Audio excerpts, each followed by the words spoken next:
You know, I'm not going to ask you if you think it's time to legalize marijuana, because I'm assuming I know the answer. Yeah. But you just heard Ralph from Burnaby saying he doesn't understand why it's illegal. Do you have a sense of that? You're in the thick of it. Why do you think pot is illegal in Canada?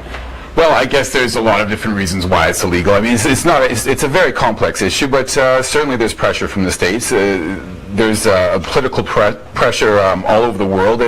Canada would be a leader in the whole world, besides, of course, Amsterdam. So there is that pressure there to take that step. It's a huge step.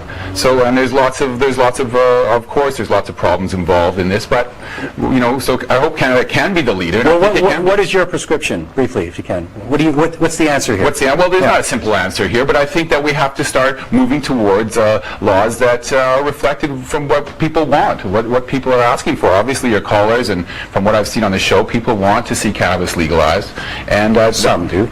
Some do, of course, but it seems to be the majority. I mean, from what I see and what I hear, and I think we just have to listen to what the people want. You know, if it's legalized, it might put you out of business. Specialty shops like this. Well, I'd thinking about something. I'd like to sacrifice my business then. Gary Gaddy, we'll be back to the Play Goes to Pot phone-in show. Keep calling us, keep emailing us. Back in a minute.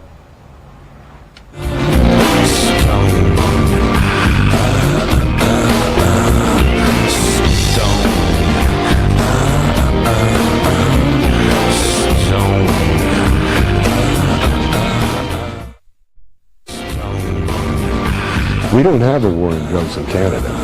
You know, we don't have a private army like we got down here called the DEA. From actors to musicians, we've got someone who is not your average fiddler. Ashley McIsaac made a sensation when he broke onto the music scene with his unorthodox style. In fact, you might have caught some of that style when he was on Conan O'Brien. He was wearing his kilt. You might have seen his fiddle. On pot, he considers himself an activist. How diplomatic was I? He says marijuana should be legalized. Well, what do you think? Tell me why, Ashley. Well, you know, I think if you go back a couple of callers there before to Raul, and he asked the question, why isn't it legal? The answer was in the first question from Brian, who called from New Brunswick, which is, we're so politicized here with our ways concerning how it's going to affect our neighbor to the south there, that without a doubt, you know, I didn't think that Paul Salucci's tears when he came up to Canada for Private Ricky Green told me that I shouldn't smoke pot. Mm-hmm. So I think we're so influenced by, you know, what America has to say that we don't realize that the Canadian identity, if it's as many numbers as you're saying in the rest of the show, how many people there are out there that partake in smoking marijuana, well, I don't think that there's any other reason other than the fact that we're bowing down to border pressure. Well, you know what, let's hear what Diane Watts has to say from Ottawa. She is with Real Women. I know you've been watching the program, Ashley. Diane, how do you respond to what Ashley McIsaac just said? Well, I think Canadians find it rather distasteful when they see young people being exploited by being misinformed about the consequences of marijuana.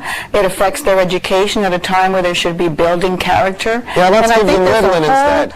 There's a whole reaction against that. The Liberal government tried to decriminalize pot, and that was a foolish thing to do. It's not going to help our young people. It's not going to make Canada stronger. So there's a tremendous reaction against that. People are just common sense. Does Ashley make you angry, Diane?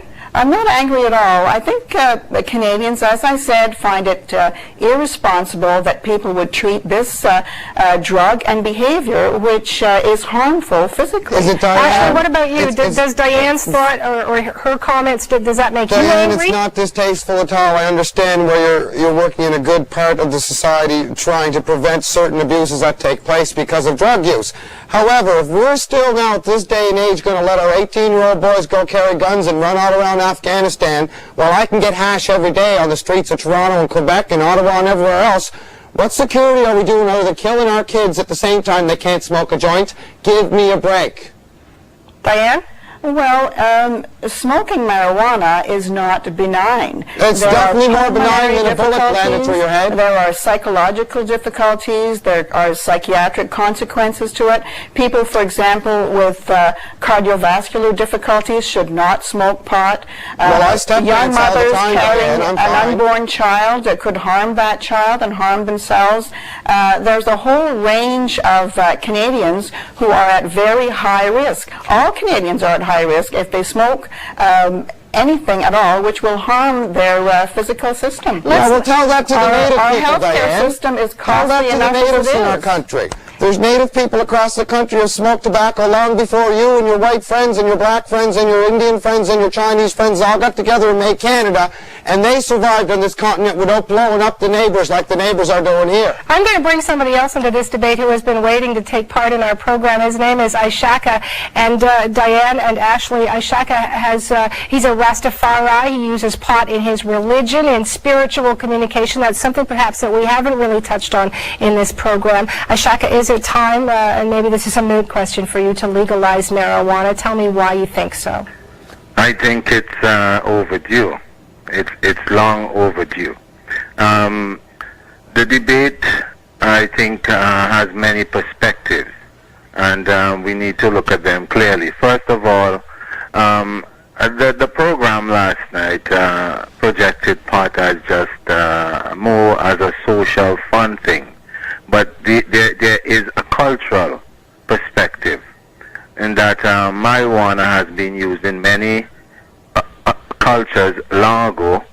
It was used by medicine men. So should it be legal because of that? Is that what you're saying? No, what I'm saying, how it became illegal is because, hemp was very competitive to other fibers that were used at a certain time. It was economics and politics. Ishaka, I'm going to jump in and just ask you a question here. You have said that you have smoked a lot of pot, but that you've never been busted. You do not have a record for possession. Can we get to that in terms of your thoughts on legalization and how it would change? Legalization for me is very important because marijuana has caused a lot of youth to be criminalized in ways that prevent them from furthering their education. I think the law is more,